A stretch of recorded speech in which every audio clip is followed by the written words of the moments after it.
तो हेलो दोस्तों, स्वागत है आप सभी का कृष्णा अकेडमी पर। तो दोस्तों, मेरा नाम है आदित्य। आज से मैं आप लोगों को इकोनॉमिक्स का फाउंडेशन बैच पढ़ाऊंगा, मतलब शुरू से लेकर लास्ट तक पढ़ाऊंगा।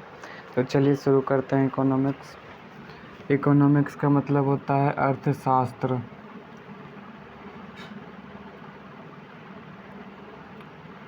अर्थशास्त्र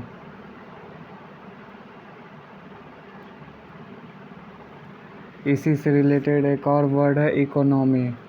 कई लोगों को पता ही नहीं होगा कि इकोनॉमी और इकोनॉमिक्स में क्या अंतर है। इसका मतलब होता है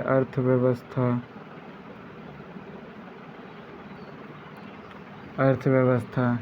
तो इकोनॉमिक्स पढ़ने के लिए होता है और ये बोलने के लिए होता है। मतलब बोलते हैं ना कि भारत का इकोनॉमी इतना है, चाइना का इकोनॉमी इतना है, अमेरिका का इकोनॉमी इतना है। तो ये सिर्फ बोलने में यूज आता है और ये पढ़ने में इसमें अध्ययन किया जाता है कि पैसा कहाँ गया, कहाँ आया, कहाँ से आया, कहाँ गया। ये सारी चीज़ इसमें आता है और ये सिर्फ बोलने में काम आता है। तो आप समझ गए होंगे कि इकोनॉमिक्स में और इकोनॉमी में क्या अंतर है। तो आगे बढ़ते हैं इससे और पढ़ते हैं। सबसे पहले इकोनॉमिक्स पढ़ते हैं। इकोनॉमिक्स शुरू करने से पहले 1 सेकेंड का वेट। इकोनॉमिक्स का डिफिनीसन जान लेते हैं सबसे पहले। इकोनॉमिक्स का डिफिनीसन न्यूनतम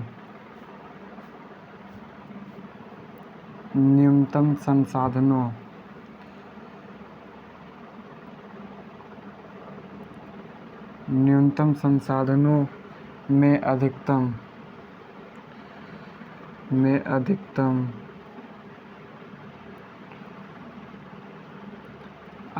उत्पादन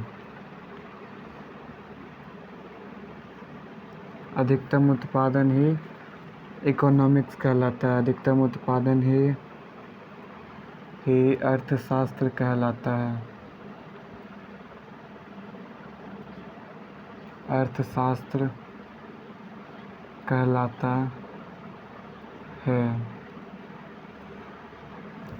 है।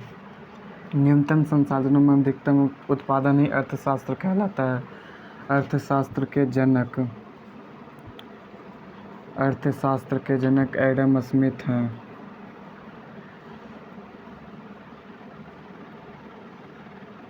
जनक मतलब पिता। इकोनॉमिक्स के पिता एडम स्मिथ हैं। इन्होंने कर का सिद्धांत दिया था। एडम स्मिथ ने सिद्धांत दिया था। ठीक है। इनका एक बुक है वेलनेस ऑफ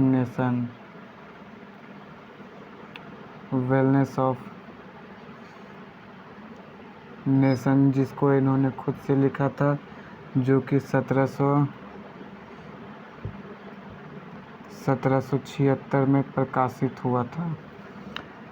तो अर्थशास्त्र के जनक हैं एडम स्मिथ।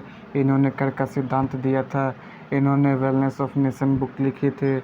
इसका प्रकाशन 1776 में हुआ था। अब जानते हैं कि भारतीय अर्थशास्त्र के जनक कौन है। भारतीय अर्थशास्त्र के जनक भारतीय अर्थशास्त्र के जनक विश्वेश्वरैया हैं। भारतीय अर्थशास्त्र के जनक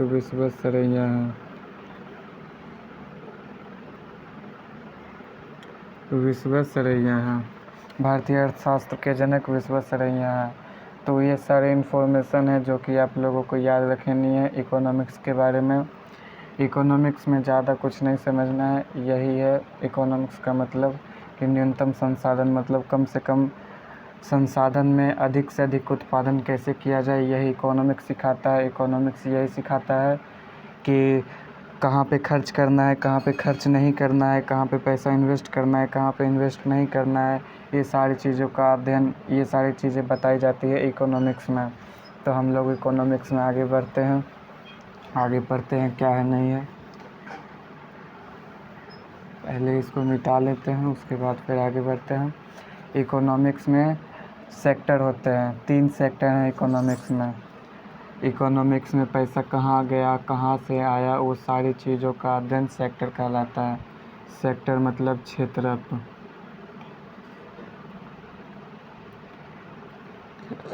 ये 3 भागों में बांटा गया है। पहला है स्वभाव,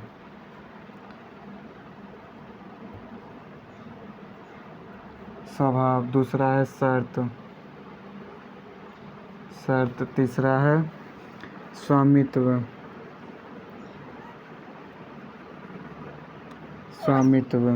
तो सबसे पहले हम लोग स्वभाव के हिसाब से पढ़ते हैं कि इकोनॉमिक्स के कितने स्वभाव के हिसाब से कितने टाइप्स होते हैं।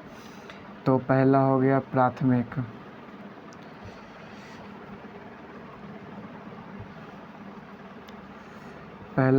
हो गया, दूसरा द्वितीयक हो गया,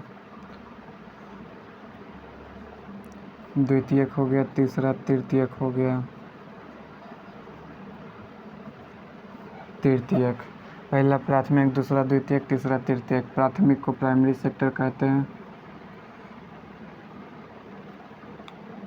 दूसरा को द्वितीयक को सेकेंडरी, तीसरा को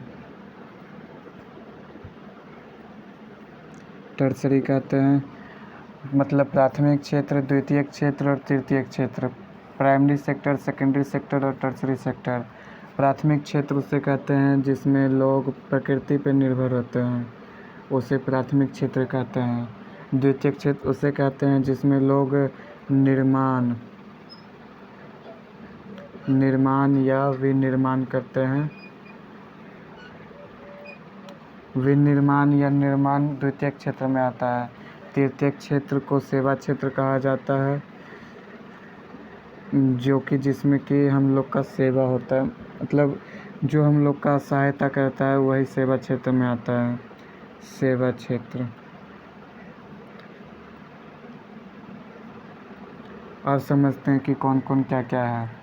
प्राथमिक क्षेत्र में किसान आते हैं, खेती आती है, पशुपालन आती है और मुर्गी पालन आती है। ये सारी चीज़ें प्रकृति पर निर्भर होती है। खेत में आप लोग देखते होंगे कि कोई भी फसल लगा तो उसको अपने मन से काट नहीं सकते हैं, अपने मन से लगा नहीं सकते हैं किसी भी फसल को। उसका एक टाइम फिक्स होता है कि इस टाइम पे लगाना होता है, इस टाइम पे ही काट सकते हैं, तो वो फिक्स होता है। वो प्राथमिक क्षेत्र में आते हैं। मुर्गी का भी यही हाल है कि वो भी प्रकृति पे निर्भर होते हैं। जैसे मुर्गी का बंडा देगी नहीं देगी, वो भी सारी चीज़ें इसी पे निर्भर होती है। उसके बाद पशुपालन, गाय भैंस ये सब पालना भी प्राथमिक क्षेत्र में ही आता है। वे भी प्रकृति पे ही निर्भर होते हैं, अपने मन से कुछ भी नहीं कर सकते हैं प्राथमिक क्षेत्र में। तो ये होता है प्राथमिक क्षेत्र, जिसे बोलते हैं प्रकृति पे निर्भर होना।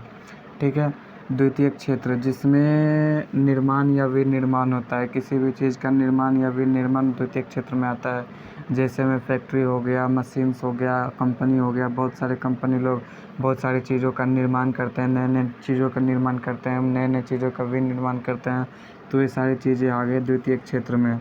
और तृतीयक क्षेत्र में आती है सेवा क्षेत्र। जो भी हम लोग की सहायता करते हैं वे सेवा क्षेत्र के अंदर आते हैं। तो आप लोग समझ चुके होंगे। तृतीयक क्षेत्र में पुलिस आती है, हॉस्पिटल आता है,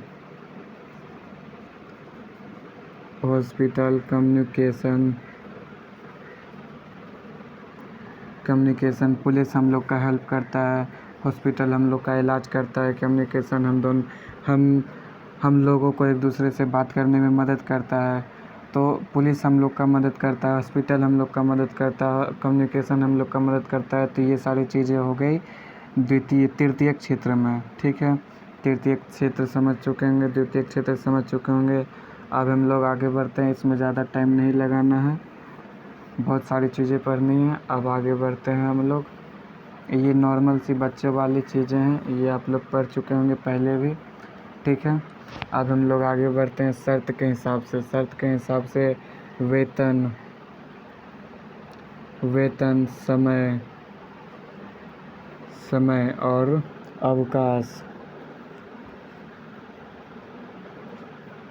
एक मिनट रुकिएगा।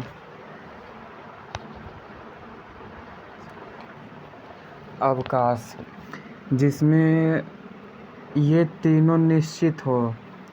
ये जो तीनों है ना, वेतन, समय और अवकाश, ये तीनों निश्चित हों, उसे संगठित क्षेत्र कहते हैं। संगठित क्षेत्र, संगठित क्षेत्र को ऑर्गेनाइज सेक्टर कहते हैं।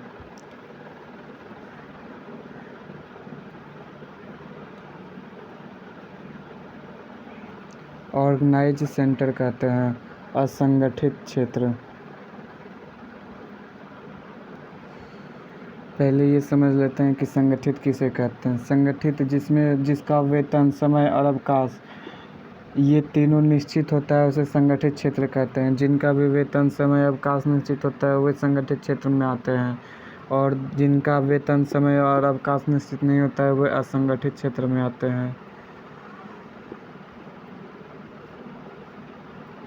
असंगठित क्षेत्र, जिसे अनऑर्गेनाइज्ड सेक्टर कहते हैं।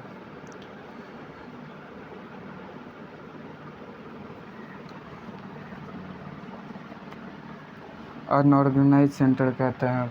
जिनका भी वेतन, समय और अवकाश निश्चित नहीं होता है वे असंगठित क्षेत्र में आते हैं।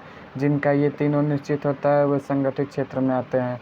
जैसे प्राथमिक क्षेत्र का उदाहरण ले लें। प्राथमिक क्षेत्र में किसान आते हैं जो कि प्रकृति पर निर्भर होते हैं। उनका वेतन, समय और अवकाश निश्चित नहीं होता है। जो भी चीज़ प्राथमिक क्षेत्र में आती है, जो भी लोग प्राथमिक क्षेत्र में काम करते हैं, उनका वेतन, समय और अवकाश निश्चित नहीं होता है, इसीलिए वे असंगठित क्षेत्र में आते हैं। जो द्वितीयक क्षेत्र में काम करते हैं, जो निर्माण और विनिर्माण करते हैं, अगर जिनका कंपनी बहुत बड़ा है जो कि विनिर्माण या निर्माण का काम करती है, उसमें अगर वेतन, समय और अवकाश तीनों निश्चित है तो वे संगठित होते हैं। अगर कंपनी अच्छी नहीं है, छोटी कंपनी है, उसमें समय और वेतन और अवकाश निश्चित नहीं होता है तो वह असंगठित क्षेत्र में आते हैं। तृतीयक क्षेत्र में आने के बाद हम लोग देखते हैं कि जिनका वेतन, समय और अवकाश निश्चित होता है वे संगठित क्षेत्र में आते हैं। जिनका निश्चित नहीं होता है वे असंगठित क्षेत्र में आते हैं। पुलिस का ये तीनों निश्चित होता है, इसीलिए संगठित क्षेत्र में आते हैं। हॉस्पिटल का निश्चित होता है, इसीलिए संगठित क्षेत्र में आते हैं। कम्युनिकेशन का निश्चित होता है, इसीलिए संगठित क्षेत्र में आते हैं। और एक और चीज़ है दुकानदार। अगर आपको अभी भी समझ में नहीं आया है तो वेट कीजिए, अभी हम आपको समझा देंगे। इतनी सारी चीज़ें आप लोग समझ चुके होंगे। अब थोड़ा सा आगे बढ़ते हैं, अभी वेट कीजिएगा। सारी चीज़ें पढ़ा देने के बाद मैं आपको समझा दूंगा बहुत अच्छे से। स्वामित्व के हिसाब से निजी क्षेत्र, निजी क्षेत्र, उसके बाद निजी के बाद सार्वजनिक,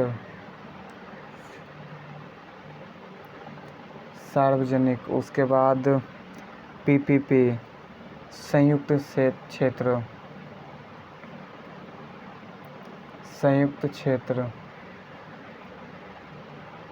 क्षेत्र, और चौथा है सहकारी।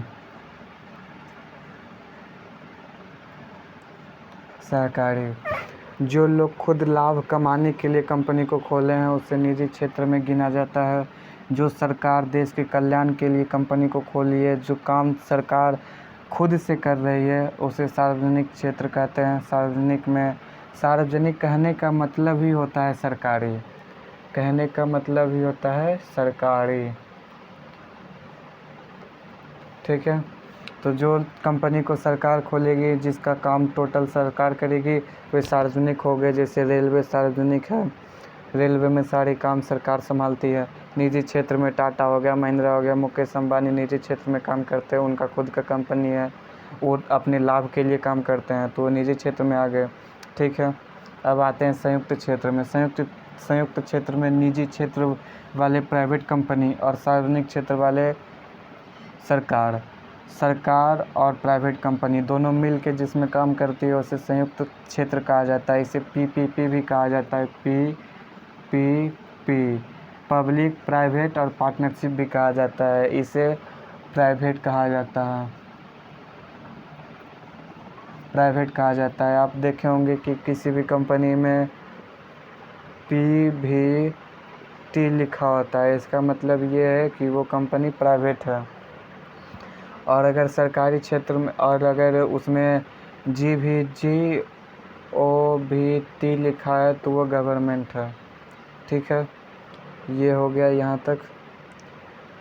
और सहकारी किसे कहते हैं? सहकारी का मतलब यही होता है कि जो कंपनी खुद लाभ कमाने के लिए खोला गया है, लेकिन उसका सारा काम सरकार करती हो, दिशा निर्देशक सरकार हो, उसे सहकारी कहा जाता है। सहकारी कहा जाता है, समझे? तो आप लोग समझ चुके होंगे कि ये सारी चीज़ें क्या क्या हैं। तो अब हम आपको समझाते हैं बहुत अच्छे से। मान लीजिए कि किसान है, किसान ने आलू खेत से निकाला, ठीक है, आलू की खेती की, ठीक, जो कि प्रकृति पे निर्भर थी, ठीक है, प्रकृति से निर्भर होके मतलब ये है कि किसान ने आलू को निकाला। अब किसान आलू को निकालने के बाद खुद लाभ कमाने के लिए द्वितीयक सेक्टर में आएगा,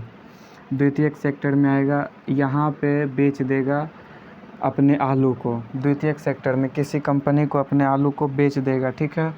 अब कंपनी आलू को लेने के बाद उसको काटेगी, उसमें सारे मटेरियल वगैरह जो भी सारी चीज़ें होती हैं उसको देख के चिप्स बनाएगी। चिप्स बनाने का मतलब है चिप्स का निर्माण करेगी। निर्माण हो गया। अब निर्माण करने के बाद कंपनी कैसे लाभ कमाए? कंपनी लाभ कमाने के लिए तृतीयक क्षेत्र में बेच देती है सामान को। तृतीयक क्षेत्र में किसको बेचती है? तो दुकानदार को बेचती है, दुकानदार को बेचती है। तो हम ये समझ चुके होंगे कि तृतीयक क्षेत्र में दुकानदार भी आता है। दुकानदार सामान को लेता है और वो हम लोग के पास सामान को पहुंचा देता है। जैसे प्राथमिक से निकला द्वितीयक में आया, द्वितीयक से निकला तृतीयक में आया। हम लोग के पास जितना भी सामान आता है ये तीनों प्रोसेस होके ही आता है, ठीक है। उसके बाद दुकानदार को सेवा क्षेत्र में इसीलिए रखा गया है क्योंकि ये हम लोग की सहायता करती है। तृतीयक क्षेत्र का मतलब ही यही है कि जो लोग हमारी सहायता करते हैं वो तृतीयक क्षेत्र में ही आते हैं। तो आप लोग समझ चुके होंगे ये तीनों चीज़ों को, ठीक है। अब देखते हैं शर्त के हिसाब से, ठीक है। अब आलू का एग्जांपल ले लेते हैं। आलू दुकानदार में मतलब आलू बिक गया, ठीक है। तो अब जो दुकानदार है वो संगठित क्षेत्र में आएगा कि असंगठित क्षेत्र में आएगा? ठीक है, दुकानदार जो है असंगठित क्षेत्र में आएगा, ठीक है। क्योंकि दुकानदार का ना तो वेतन फिक्स होता है, ना समय फिक्स होता है, ना अवकाश फिक्स होता है, इसीलिए वे असंगठित क्षेत्र में आते हैं।